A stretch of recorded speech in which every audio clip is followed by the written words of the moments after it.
Mic check. Jeff, is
You are.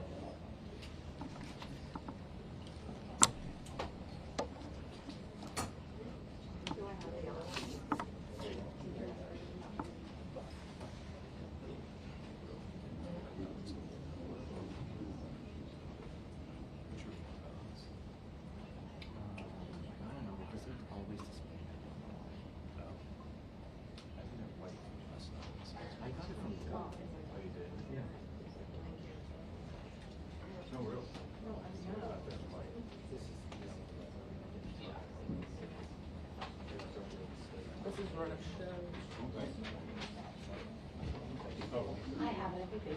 Okay. It may have changed. Okay, and somebody hands me a paper.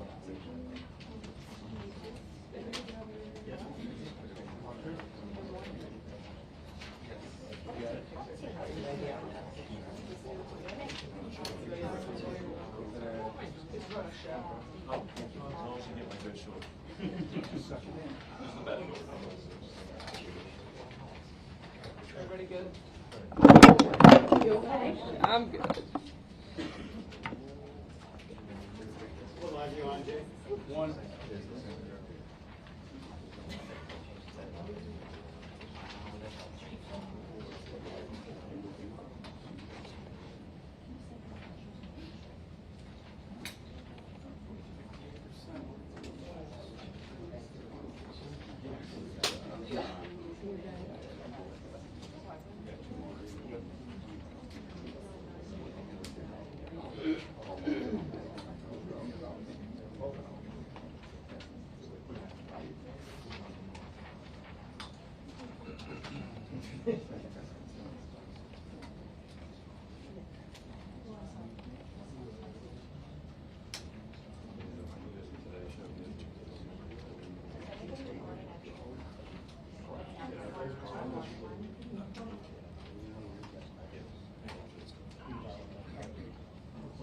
Ask away. Yes.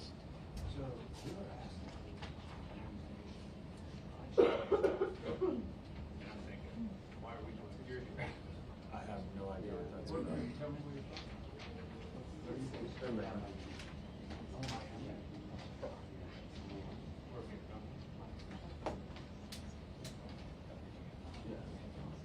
I have no idea. That's a desk. Thank you. Sorry.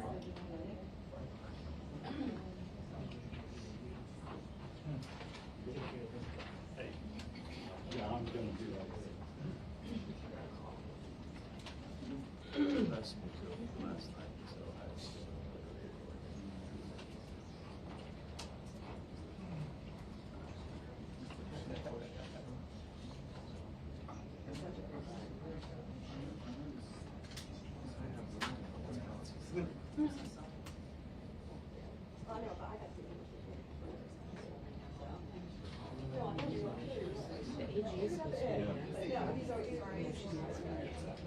Did she tell you guys this thing? She was saying last night about that they should delay the thing.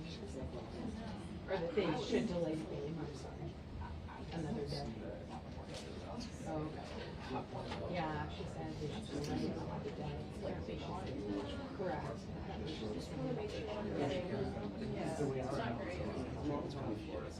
Interesting. So is,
Permanently, no, he has sports reporter here, so he was out yesterday morning. I mean, Yeah.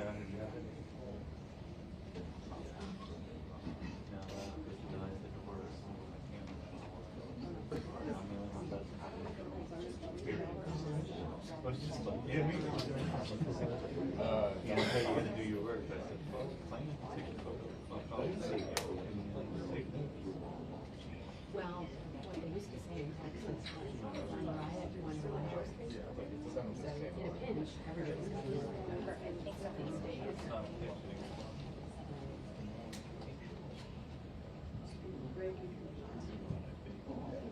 I'm old, so I came up here, so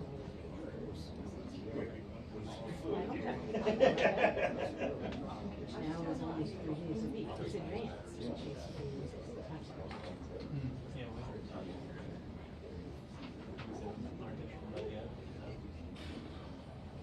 Yeah, you're right. They must. They're still. Yeah.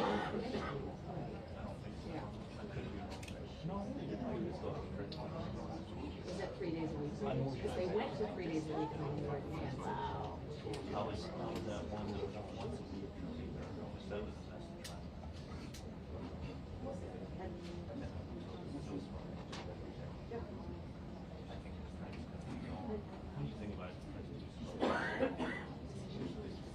Well, it's really good.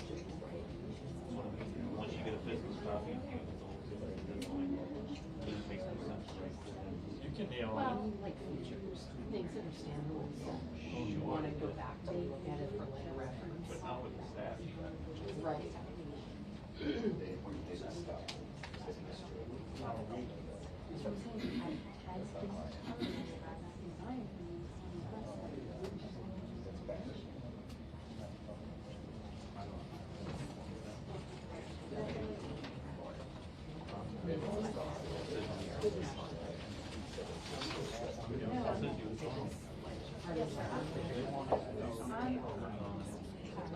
This is that.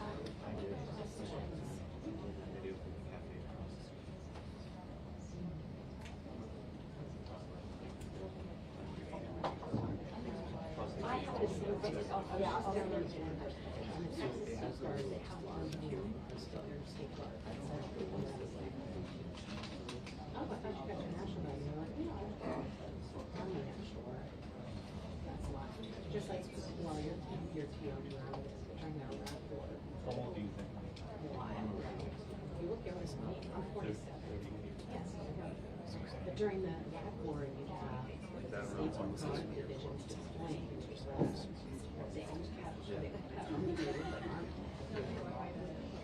Making a profession.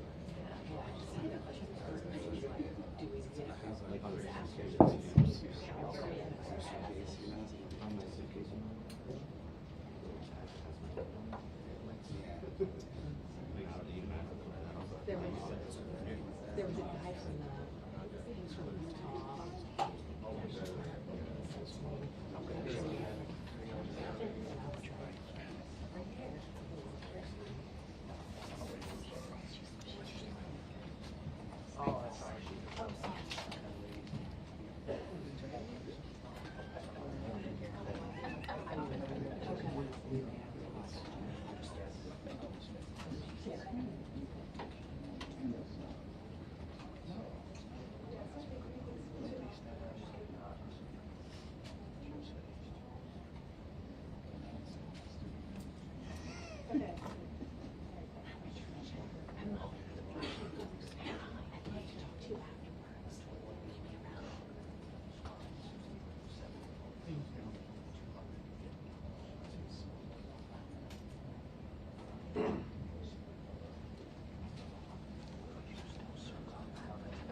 State's been using. I need to get you a new one. I know I do. All in here. I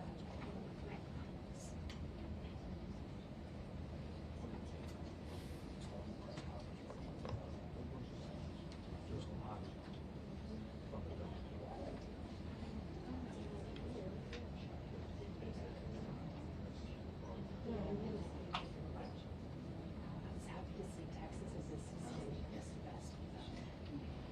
That's what should be.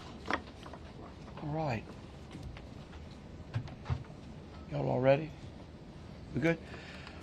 All right, well, good morning. I first want to start off by reminding the citizens of Louisiana that as you travel around this state, you will see the flags of all state buildings at half-mast in honor of those lives that were lost in this horrific act of violence. I also think that it's important to remember that what happened yesterday was akin to those who are old enough to remember jigsaw puzzles. And that you would take a 1,000-piece jigsaw puzzle and you empty the box and you've got to start sifting through those pieces. And you want to start, if you're real good, you start at the corners, right? Try to put your corners together. And from yesterday to today, over 1,000 law enforcement agents and officers, men and women, have been poring over countless amounts of data, of videos, of surveillances, interviews, tracking down every possible lead that came to us, whether it was the New Orleans Police Department, the Louisiana State Police, the FBI, or our other federal agencies. Also yesterday, I issued an emergency declaration.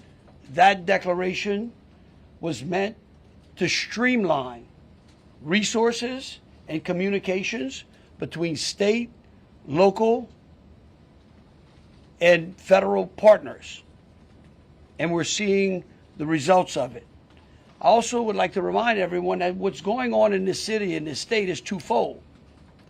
We've got an active criminal investigation going on, while we're also continuing to secure the city in preparation for 3 o'clock kickoff time for the Sugar Bowl. With that, I would also remind those who are in the city that as far as state resources are concerned, we have the Louisiana State Police, the Louisiana National Guard, which was part of that emergency declaration, which allowed us to put an entire MP company on the ground. Those become force multipliers, is what we call that in law enforcement and the military. That helps to add to the resources that we have. Wildlife and Fisheries, the Department of Corrections, DSF, DHS, our Veterans Affairs, our Probation and Parole, all state agencies. Any state agency who has a post-certified officers are here in this city to help secure the city. And so with that, I would like to turn it over to Christopher Rea, who is the Deputy Assistant Director of the FBI's Counter Terrorism Division. Chris? Thank you, Governor Landry.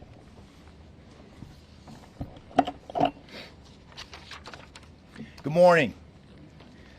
I am FBI Deputy Assistant Director Christopher Rea. I'm from our Counterterrorism Division at headquarters. I'm also joined by Assistant Special Agent in Charge Alethea Duncan from our New Orleans office, who you heard from yesterday. I'm here to discuss not only the latest investigative information we have here in New Orleans, but I'll also let you know about other investigative activities outside of the state. I first, and most importantly, want to send our deepest condolences to the victims of this horrific attack and their loved ones. 14 innocent victims were killed in this senseless attack, and at least 35 are injured. We cannot ease the grief people in this community and across the nation are feeling at this time, but rest assured, we stand with you and in support of you.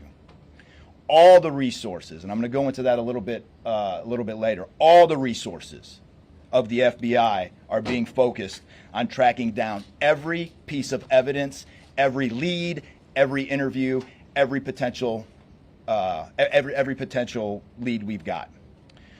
While I won't be able to answer all your questions today, my goal is to be as forthcoming as possible with you on what we've uncovered so far.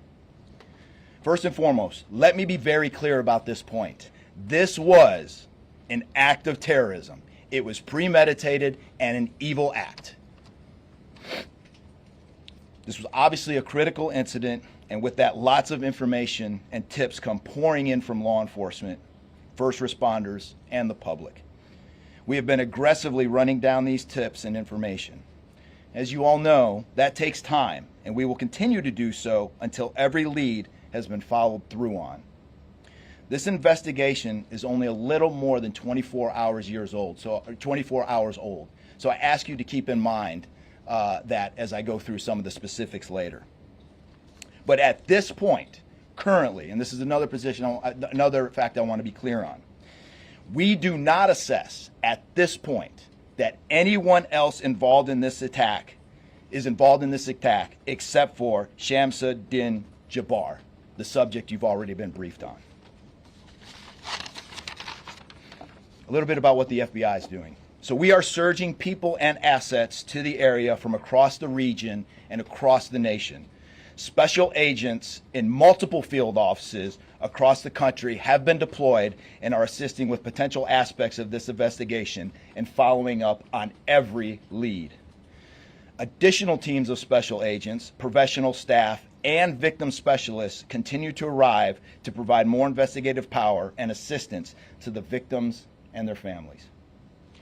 We've also forward deployed a number of our critical incident response group assets, including members of our hostage rescue team, special agent bomb technicians, and crisis management coordinators.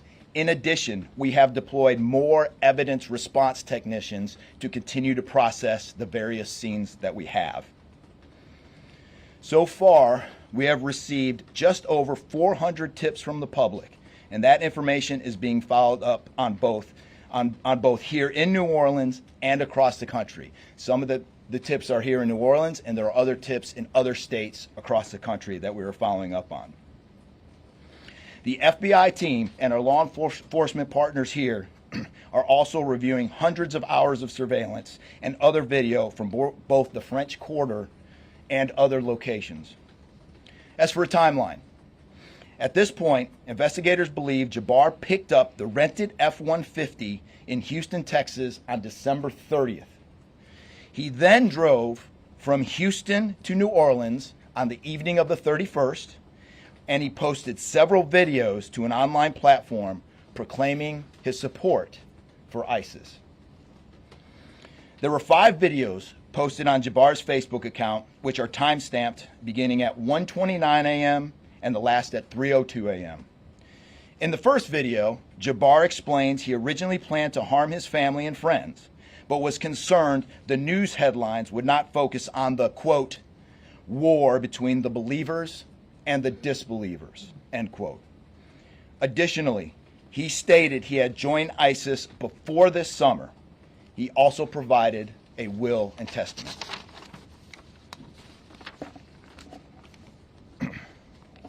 FBI and ATF. FBI, we have a couple different scenes at the location. We have released the scene at Bourbon Street. That scene has been released. We also have a scene off of Mandeville address where we're currently searching that scene right now. FBI and ATF agents have secured that house, and that location is being searched for potential evidence.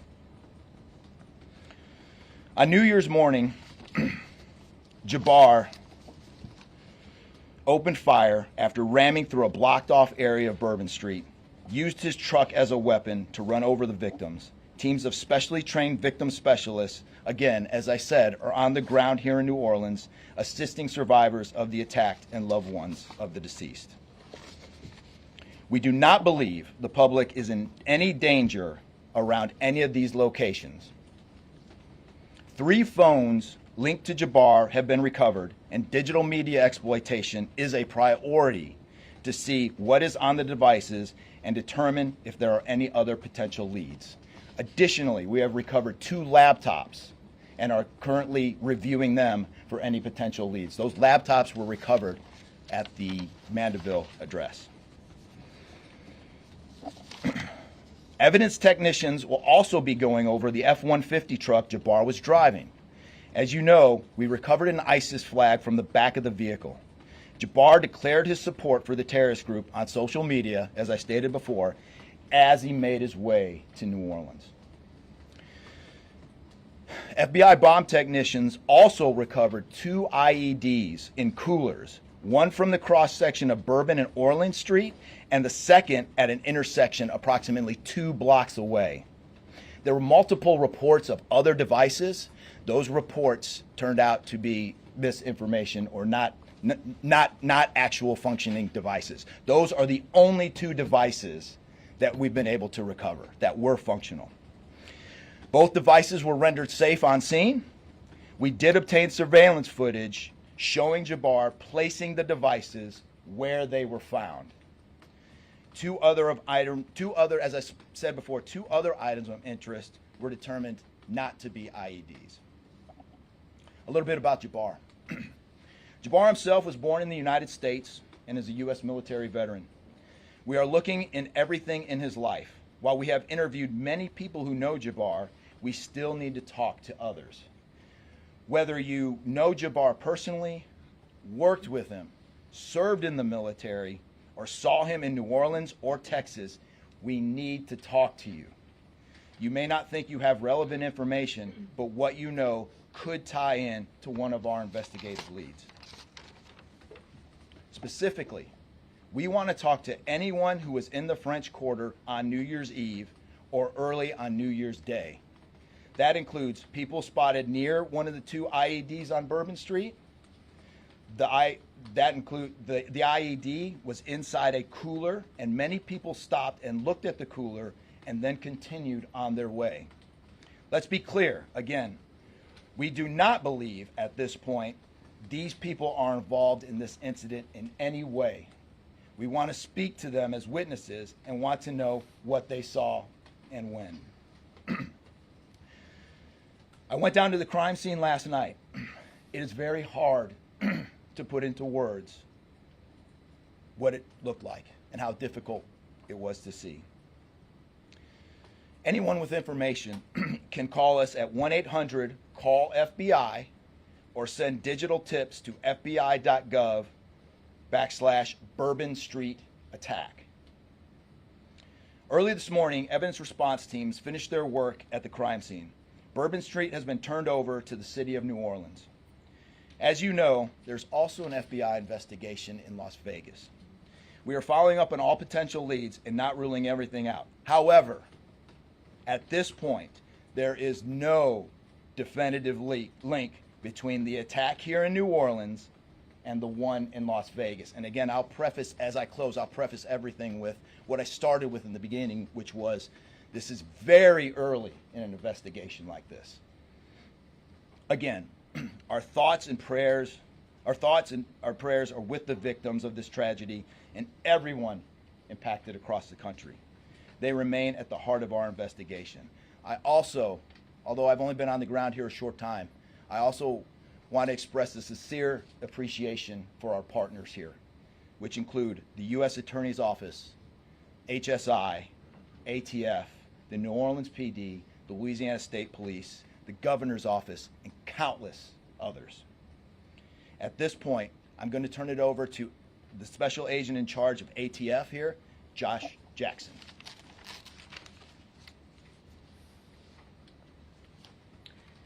Hey, good afternoon. As stated, my name is Joshua Jackson. I am the Special Agent in charge for the ATF New Orleans Field Division. And ATF's primary mission is preventing, reducing, and solving violent crime throughout the United States and abroad. Solving part is the focus of this investigation. ATF resources that have been brought to bear to the city and to focus with our federal, state, and local partners have been our national response team. We spoke about the scene that's still being processed now. The national response team of ATF is a team of certified fire investigators, certified explosive specialists, fire engineers, electrical engineers. These folks will give us additional investigative leads to help the investigative team identify what happened at the location in Mandeville and identify how that fire started and move the investigation forward from there. Additional resources that ATF has brought to bear into the city. There's our ATF Special Response Team. This is a tactical team capable of handling any sort of enforcement operation. This team is deployed, on set, and ready for the Sugar Bowl today. This team is also made available to the Louisiana State Police and also New Orleans Police Department to assist with any efforts that they may have during this period.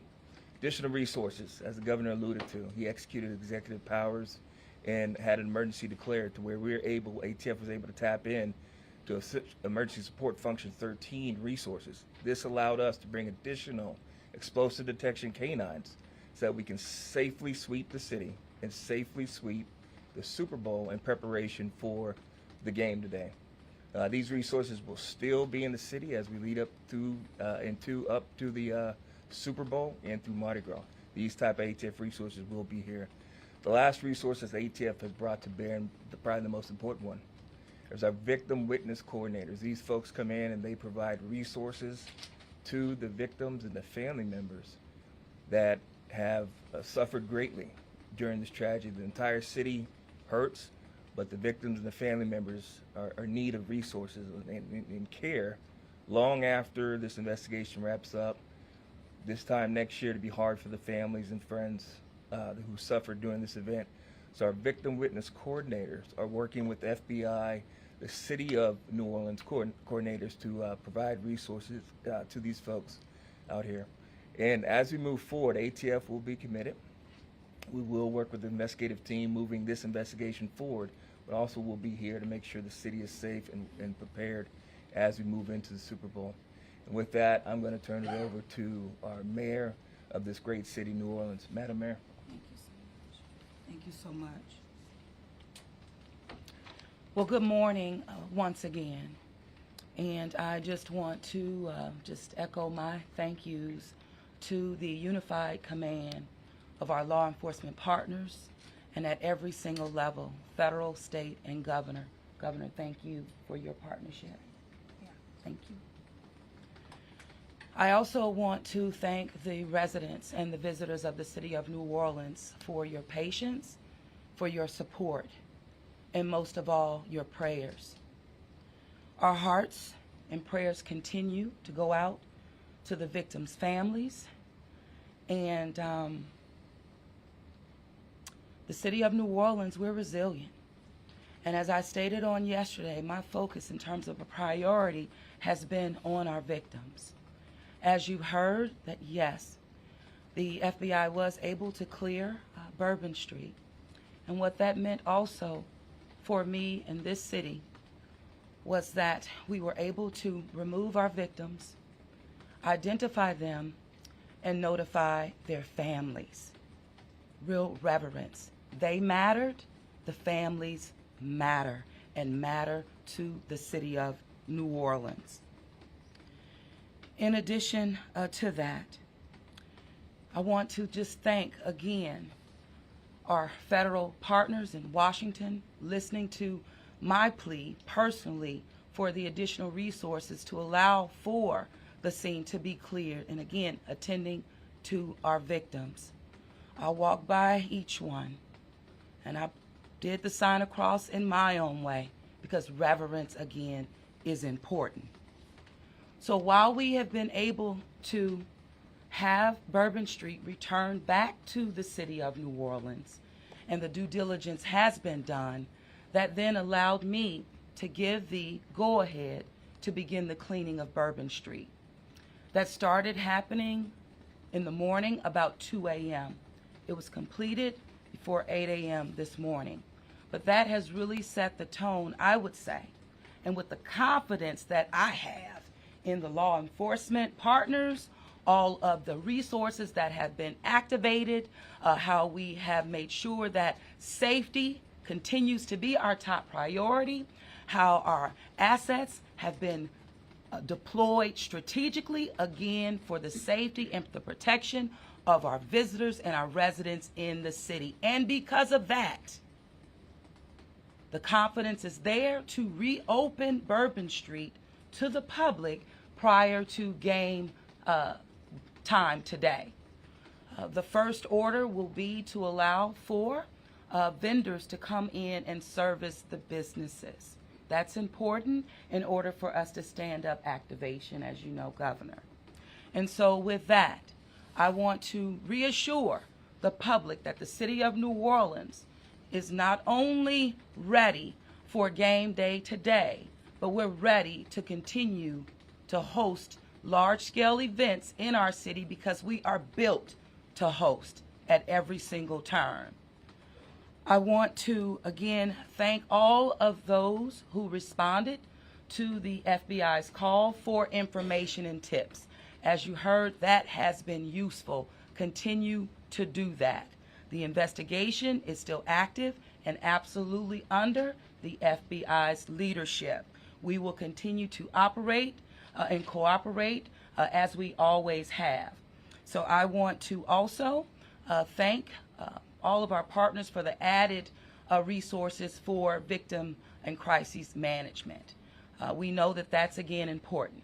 Working with our partner, the Greater New Orleans Foundation, we have set up a fund for our victims' families for not only today but into the future. As you heard, this is going to be a long process for our people. So with that, the city of New Orleans, and with all of my confidence, we are ready. And we could not get here, again, without the unified presence, support, and cooperation. We are stronger together. And I want to say, again, thank you so much. Thank you, Governor. So once again, the governor would like me to reiterate that Bourbon Street will be prepared for full activation before game time today. We know 3 p.m., so we're working towards 2:30 p.m. But prior to game time, the kickoff, Bourbon Street will be restored. So we're hard at work now. Our teams are now, and of course, working with our business community to serve our public and serve our residents and our visitors alike. In closing, I want to rest people assured that right now in the city of New Orleans, there is an unprecedented amount of law enforcement resources that are being utilized to close out and to hunt down and to finalize this investigation. I want to thank the FBI and all of our federal partners for the amount of resources they have poured into the city. This type of event can happen in any city. And that's the tragedy of it. And I think it's important for people to understand that to protect our citizens in America from evil, you have to crush it. You can't go out there and placate it. You can't go out there and say, oh, I'm going to put this in place and that in place and hope that evil doesn't show up on your doorstep, because it will. You have to crush it. And that's what we're going to do here. We're going to put it all behind us. We're going to continue to keep the victims, those that are in the hospital, either fighting for their lives or trying to recover, in our thoughts and in our prayers. But you know, this morning, and I don't want single out just one news source, but I just happened to turn on Fox and Friends, and there was a young man who was interviewed who was actually on Bourbon Street during this horrific act of terrorism. And they closed out by asking him, "What now?" And I think he summed it up. He said, "Look, we can't live in fear because fear will paralyze us." He said, "We come down to the city to enjoy ourselves and to entertain ourselves and to be with our friends and with our families because that's who we are." Louisiana invented hospitality. The people of this city care for each other. And believe you me, we care about each one of the lives that were lost in this city and that. We will never forget them. But it would be a tragedy if we let their losses be snuffed out because of fear.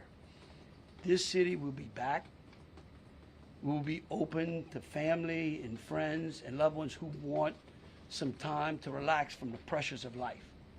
And so today, we're going to have us a sugar bowl. We're going to enjoy ourselves. We're going to keep those, again, who have lost loved ones in mind. And we're going to get on to the business of this city and this great country. With that, I'll take any questions. Governor, this is for you and the assistant director. The message has really changed since yesterday. Yesterday, the FBI said that people should be vigilant, that he did not act alone, that he likely had help, and now you're coming out the very next day and saying he was a lone wolf, everything is safe, the game moves on, everybody have a good time. How can you be so sure just 12 hours later? Well, we're going to bring him up. All right, but here's what I want to remind everyone. Like I was a deputy sheriff. Right? I worked in a jail. I worked on the street. I worked on the interstate. I served warrants. I can tell you. Look, in today's world, I get it. Information, we get information like that. Everybody lives in a 15-second TikTok video. We think that life operates like it does on our phones, and it just doesn't. Information changes. In fact, that's why we ask the media for patience. We get information, like I said, no one dumps 1,000-piece jigsaw puzzle and puts it together in 5 seconds. Okay? And what I would tell you is that I appreciate the fact that what we did was we're under-promising and over-delivering today. And I think that's important. And I want to remind something. Look, because over the last decade, law enforcement has taken it on the chin, unfairly. And there are great men and women serving in the FBI, in ATF, in Louisiana State Police, in New Orleans PD. Our sheriffs have been unbelievable in this. And I tell you, they want to protect you all. And we have to trust them. And sometimes the information we put out, we end up finding out that it may be incorrect. But guess what? What we're doing here is something that I think is important. It's called transparency. And look, something may change again. Here's what I do know, though. Right now, this is one of the safest places on earth. That doesn't mean that nothing can't happen. Thank you, Governor. And to echo exactly, I think the governor put it eloquently, as Khabib said. In a lot of these instances, I also had the opportunity to deploy to Boss Bomb, and I will tell you this is almost carbon copy to Boss Bomb as far as the inaccurate reporting that comes up. And what the governor said is we want to be transparent with the public. Years of the FBI not being transparent, we're being as transparent as we possibly can. And unfortunately, as we're being transparent, unfortunately for that, there is some information that we have to go back and recorrect. And in this particular incident, you heard the resources that we've brought, that the other state and locals have brought. We've had 24 hours now to go through media, to go through phones, to interview people, to analyze those videos, analyze other databases. And after all of that, there's been hundreds and hundreds of leads done just in 24 hours. We're confident at this point that there is no accomplices. And I'll give you an idea of how that information sometimes, a lot of the early reports came out that there were extra people that were setting the coolers down, right? It turns out those were just patrons on the street that were looking inside the coolers, right? We didn't know that at first, so we had to kind of track all that down and put that to rest. So that's just an example, one of the pieces of information, but there were other pieces of information that after we got our feet under us a little bit and on the ground here, we were able to put together a much more accurate picture of the subject and his attention. Just one follow-up. Was the suspect wearing a suicide vest? We just wanted to double check that. Yes. So 14, not 15? Yeah, Sorry, sir. 14, and then the shooter himself would be 15 total, to include the shooter. Was the terrorist wearing a suicide vest? That's my follow-up. Were the IEDs pipe bombs, and have you discovered a remote detonator anywhere? And you said that you have surveillance footage of the suspect planting those IEDs. What time, roughly, were they planted? Yeah, those roughly a couple hours. I don't have the exact times in front of me. A couple hours prior to the Before midnight, to attack. after, you know, Probably after midnight. After midnight. I want to say 1 or 2 in the morning, So but I he can't. left the area and came back. Correct. That's our assumption now. I mean, we still have a lot to work through. We're getting more surveillance video and everything else, but that's the assumption. Was he wearing a suicide vest, sir? It's being done on Bourbon Street. Would there have been canines out on New Year's Eve? Would there have been bomb sweeps done? Look, I as part of think- the regular I think- precautions? Let me just say this, and either Joe or Rob will correct me. Look, a bomb dog doesn't operate like a drug dog, right? On Bourbon Street, there's a lot of senses, right? A lot of smells. I don't think you can run a bomb dog down Bourbon Street with thousands of people there and be able to sniff out a bomb. What we've been doing, what they have been doing, is certainly a complete sweep of the quarter because of the limited amount of traffic that's been out there. Let me just say this. I think this may help.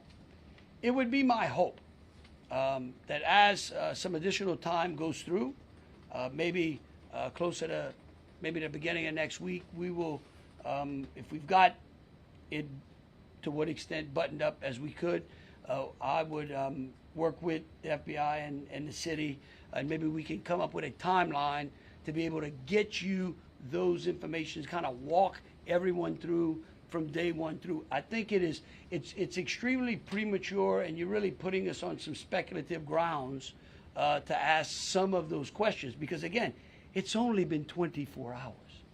I mean, can you imagine how far we've come in 24 hours? So, Just clarify if there was pipe bombs in a remote. Was he wearing a suicide vest? well, we'll go one at a What is time. being done to make Bourbon Street safer tonight than it was New Year's Eve? Are temporary bollards being brought in to block off the street, and why weren't those used on New Year's Eve? Well, look, here's what I'm going to say. Every time some bad guy does something like this, there's what we call an after-action review. Because again, nothing is 100%. We have reinforced the area. We have deployed some additional types of assets. I personally, it's up to the city or other, I don't like to give specifics because I don't like to tell the enemy what we got. But I can tell you we're in better shape than we were before. We have time for 2 more Sir, questions. sir. Dr. Vinetti, Mandeville him down scene, to Sit. can you speak to the Mandeville scene And then we'll go to and you. some neighbors at that site told us they smelled smoke early in the morning. Was there a fire there? Any kind of burning happening?